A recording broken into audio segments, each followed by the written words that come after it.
శ్రీ బిపిన్ చంద్ర గారి ఆధునిక భారతదేశ చరిత్ర 34వ భాగం 8/8/20.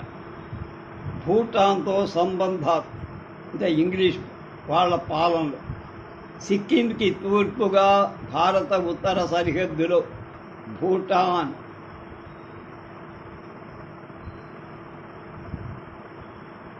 ఒక విశాల పర్వత రాజ్యం. 1774 తర్వాత వారన్ హేస్టింగ్ భూటాన్ రాజుతో స్నేహ సంబంధాలు నెలకొని తన భూభాగం గుండా బెంగాల్, టిబెట్తో వ్యాపారం సాగించుకోవడం భూటాన్ రాజు అనుమతిచ్చారు. 1815 తర్వాత ఉభయుల మధ్య సాగుతున్న స్నేహ సంబంధాలు చెడిపోయాయి. భూటాన్ కొండ దిగువ ఉన్న సుమారు 1000 చదరపు మైళ్ళ భూటాన్ భూభాగం మీద బ్రిటిష్ ప్రభుత్వం కన్నుపడి ఆ ప్రదేశాన్ని ద్వారులు లేక కనుమలు అంటారు. ఈ భూభాగం స్వాధీనమై భారతదేశానికి సురక్షితమైన సరిహద్దు ఏర్పడి బ్రిటిష్ తోటల యజమానులకు తేయాకు పండే చక్కని భూములు దక్కుతాయి. 1863 బ్రిటిష్ రాయబారిగా భూటాన్ వెళ్ళిన ఆస్లే ఈ కిరణ్ భూటాన్కు చెందిన ద్వారులకు ఆక్రమించుకుంటే కలిగే ప్రయోజనాన్ని ఎలా వర్ణించాడో చూడండి. భారతదేశంలోని అత్యుత్తమమైనటువంటి రాష్ట్రాల్లో భూటాన్ మన ప్రభుత్వం కింద కొద్ది కాలంలో అత్యంత సంపన్నవంతమైన ప్రాంతంగా రూపొందుతుంది. భారతదేశంలో నేను చూసిన ఈ ఒకే ఒక్క ప్రాంతం యూరోపియన్ స్థావరాల ఏర్పాటు సంబంధించిన సిద్ధాంతం నిజమైన ఆచరణ రూపం తీసుకురావాలని నా అభిప్రాయం. లార్డ్ ఆక్లాండ్ 1841లో అస్సాం ద్వారాలను ఆక్రమించి బెంగాల్ సరిహద్దు ప్రాంతం మీద అస్తమానం దాడులు జరిపే భూటియాల బెడద వల్ల బ్రిటిష్ ఇండియా భూటాన్ల మధ్య సంబంధాలు మరీ చెడ్డాయి. చివరికి 1866లో భూటాన్ బ్రిటిష్ ఇండియాల మధ్య యుద్ధం ప్రజ్వలి అది ఏకపక్ష యుద్ధంగా సాగింది. 1865 నవంబర్లో సంధి కుది భూటాన్ తన బెంగాల్, అస్సాం ద్వారాలు బ్రిటిష్ ప్రభుత్వం పాలన చేసి అందుకు ప్రతిఫలంగా బ్రిటిష్ ప్రభుత్వం భూటాన్ రాజు ఏటా 50,000 రూపాయలు ముట్ట చెప్పడానికి అంగీకరించి భూటాన్ రక్షణ, విదేశ వ్యవహారాలు బ్రిటిష్ ఇండియా ప్రభుత్వం అధీనంలోకి వచ్చి భూటాన్ అంతరంగిక వ్యవహారాలు ప్రమేయం పెట్టుకోకుండా ఉండటానికి బ్రిటిష్ వాళ్ళు ఒప్పుకున్నారు.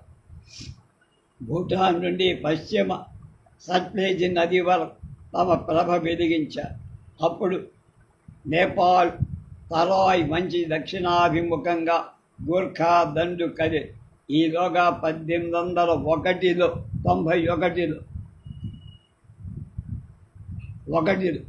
బ్రిటిష్ వాడు గోరఖ్పూర్ని జయించారు.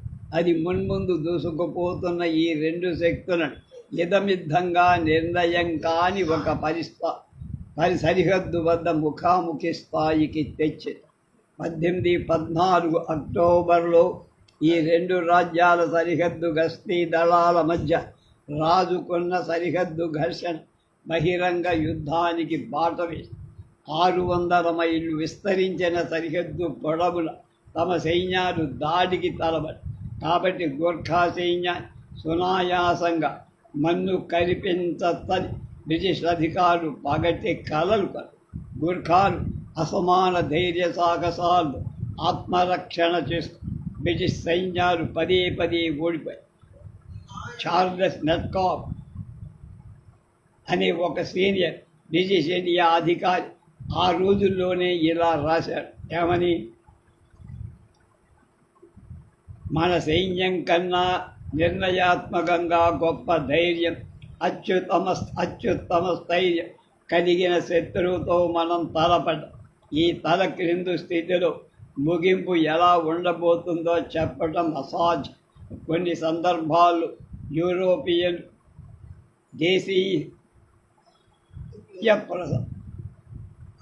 దేశీయ పాంజాలు కలిగిన మన సైన్యాన్ని కేవలం కట్టెలు రాళ్లతో మనకంటే తక్కువ సంఖ్యలో ఉన్న శత్రు సైన్యం తిప్పికొట్టి మరికొన్ని సందర్భాల్లో కత్తి చేత ధరించి కథన రంగంలో విజృంభించిన శత్రువు దాటి మన సైన్యాలు గొర్రెల మందల్లా మైళ్ళ దూరం కాలికి బుద్ధి క్లుప్తంగా చెప్పాలంటే భారతదేశంలో మన అధికారం ఊగిసలాడిపోయే స్థితిలో ఉందని అస్తమానం చెప్పే నేను ఇప్పుడు మన పతనం ప్రారంభమైందని అనుకోకుండా ఉండలే.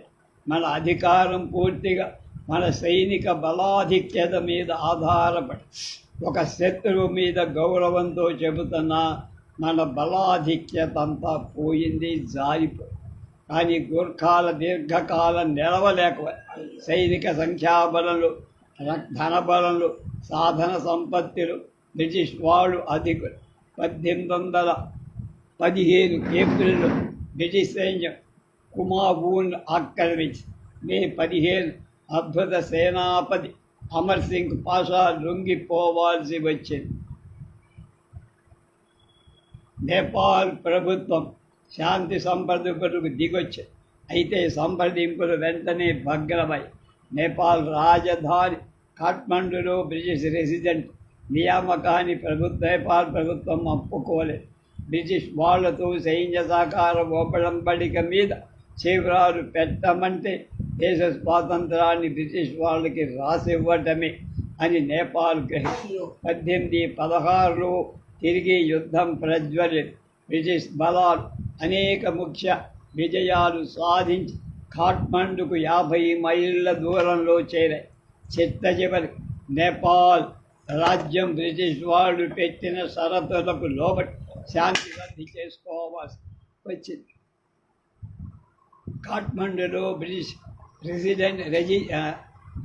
రెసిడెంట్ నియామక నేపాల్ ప్రభుత్వం ఒప్పుకోవాల్సి వచ్చింది.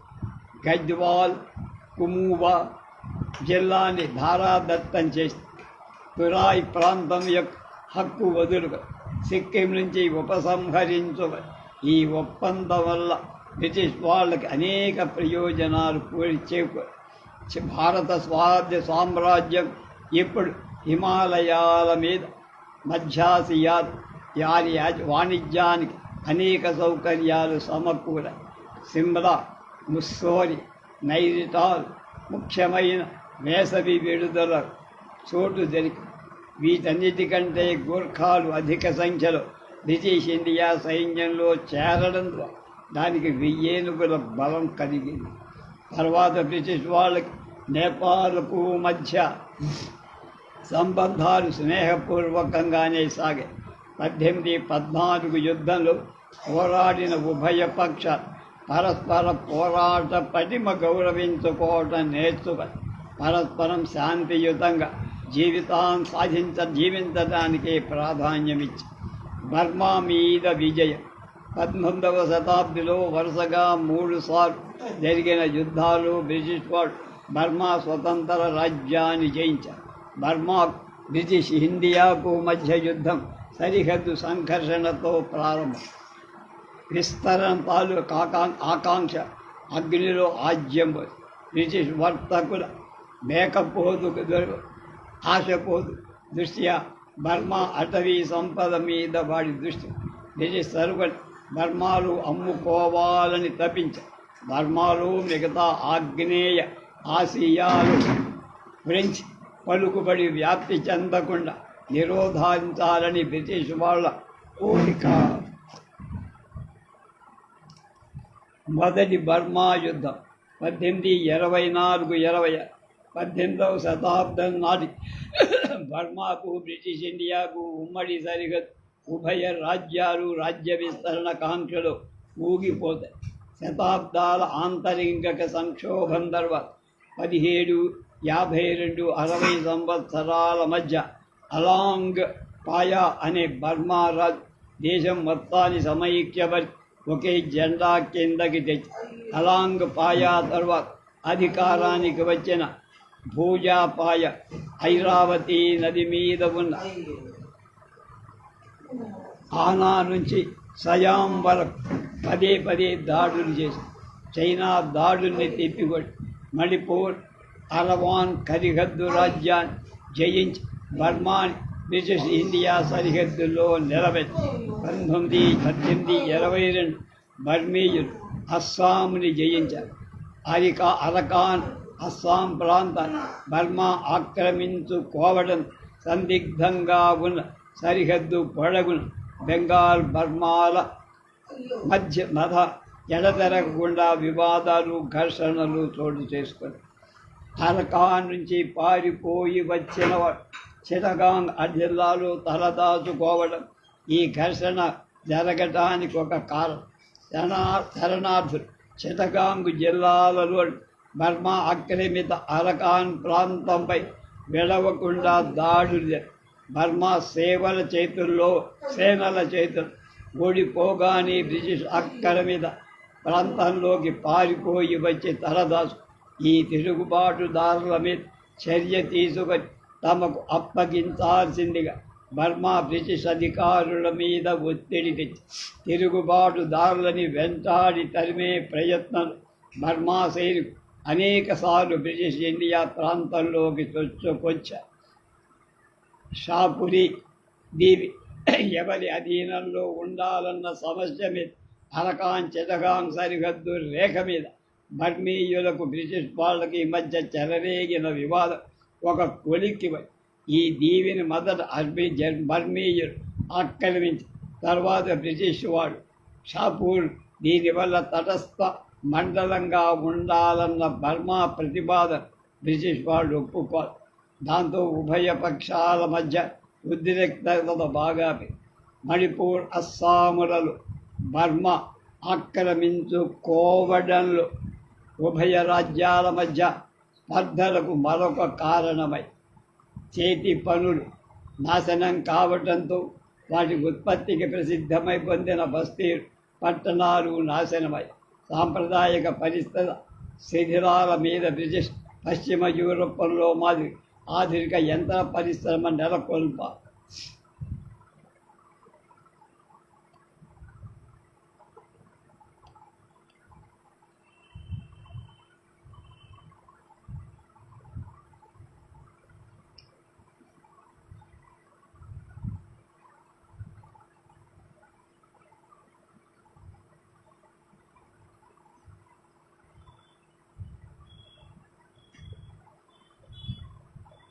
పాత జమీందారులు పతనం చెంది నూతన భూస్వాములు అవతరించారు. రైత్వారీ పద్ధతి అమల్లో ఉన్న ప్రాంతాల్లో భూస్వామి కౌల్దారు సంబంధాలు క్రమేణా వ్యాప్తి చెందాయి. వ్యవసాయ స్తబ్దత క్షీణత జరిగింది. ఇంగ్లాండ్లో ఇంకా ఇతర యూరప్ దేశాల్లో ధనిక భూస్వాములు అధిక దిగుబడితో పాలు పంచుకోవడం కోసం భూమి మీద పెట్టుబడి పెట్టారు. ప్రపంచమంతటా వ్యవసాయం అధునాతన పద్ధతులు విప్లవాత్మక మార్పులు ప్రవేశపెట్టబడ్డాయి. ఆధునిక పారిశ్రామికాభివృద్ధి భారతదేశంలో యంత్రాధార భారీ పరిశ్రమల స్థాపన 19వ శతాబ్ది 2వ పాదంలో జరిగింది. ఆధునిక పరిశ్రమలో ఎక్కువ భాగం బ్రిటిష్ పెట్టుబడికే పుట్టినవి. ఈ అనేక పరిశ్రమలు భారతీయుల పెట్టుబడి విదేశ పెట్టుబడి సునాయాసంగా ముంచెత్తేసింది. దేశీయ పెట్టుబడిని మించి వాడు పెట్టారు. యంత్రాలు యంత్ర పరికరాలు సరఫరా చేసే కంపెనీలు, నౌకా సంస్థలు, బీమా కంపెనీలు, మార్కెటింగ్ ఏజెన్సీలు, ప్రభుత్వ అధికారులు, రాజకీయ నాయకుల్లో ఉన్న సన్నిహిత సంబంధాన్ని అవకాశంగా తీసుకు భారతదేశంలో బ్రిటిష్ పారిశ్రామికవేత్త భారత ఆర్థిక విధానాన్ని కొల్లగొట్టారు. భారీ శ్రమలు లేక యంత్ర నిర్మాణం వగైరాలకు పనికి వచ్చే ముడి పదార్థాలు ఉత్పత్తి చేసే పరిశ్రమలు పూర్తిగా మృగ్యమైపోయాయి.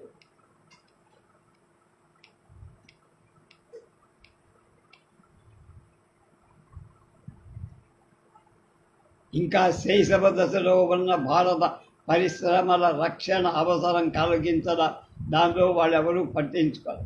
చివరికి 1920-30 ప్రాంతం ఉప్పొంగి జాతీయోద్యమం ఒత్తిడికి భారతీయ పెట్టుబడిదారీ వర్గాలు ఒత్తిడికి బ్రిటిష్ ఇండియా ప్రభుత్వం దిగివచ్చి భారతీయ పరిశ్రమలకు కొంత షరతులు ఎగుమతి దిగుమతుల సుంకాల రక్షణ కలగజేసి దేశంలో ఈ పరిమితమైన పారిశ్రామిక అభివృద్ధి మూలంగా భారత సమాజంలో 2 కొత్త వర్గాలు ఆవిర్భై. ఒకటి ముఖ్యమైన సామాజిక పరిణామం. 2 వర్గాల్లో ఒకటి పారిశ్రామిక పెట్టుబడిదారీ వర్గం, రెండవది ఆధునిక కార్మిక. దారిద్ర్యం కరువు దేశానికి తీవ్ర దారిద్ర్యం రావడం, దాంతో కరువు కాటకాలు కూడా రావడం చాలా ఇబ్బంది పెట్టింది దేశాన్ని.